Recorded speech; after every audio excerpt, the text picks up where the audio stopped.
Tonight, Washington is buzzing. Democrats and even 4 House Republicans have signed on to a petition demanding the full release of Jeffrey Epstein-related documents, a move that could send shockwaves through Capitol Hill and straight into the White House. Earlier today, Democrats on the House Oversight Committee released a new batch of files, documents they claim directly connect former President Donald Trump to Jeffrey Epstein. We're talking about 23,000 pages of records. That's right, 23,000.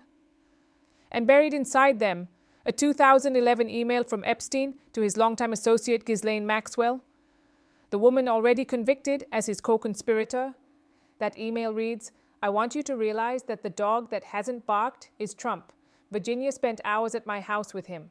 According to the White House, Virginia refers to Virginia Giuffre, one of Epstein's most well-known accusers, who tragically died by suicide earlier this year. Democrats say they redacted her name to protect a victim of sex trafficking. Republicans accuse them of hiding evidence. And the fight over those redactions? It's just beginning. Transition beat. Visual cut to file footage. Now let's be clear. Trump did socialize with Epstein in the 1990s and early 2000s. He even admitted that once, saying Epstein liked beautiful women, many of them on the younger side. But Trump insists he cut ties with Epstein before his 2006 arrest.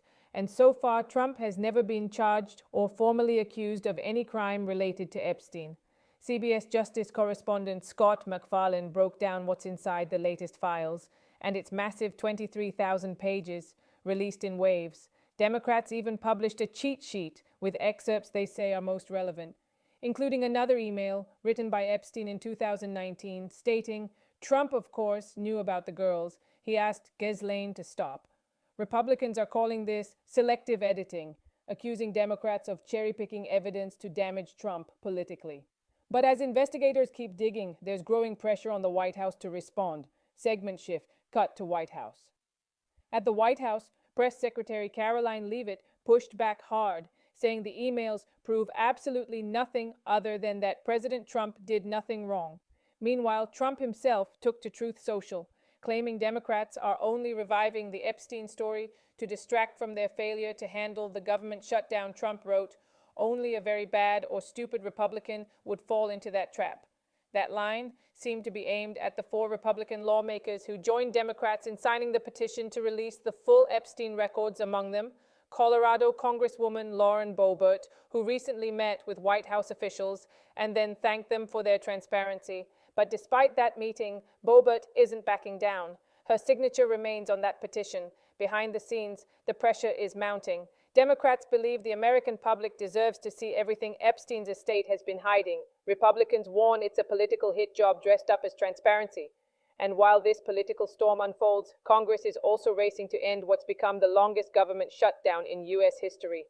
White House officials say President Trump is ready to sign the new funding bill as soon as it hits his desk, reopening federal agencies and bringing back the 6,000 government employees fired during the shutdown.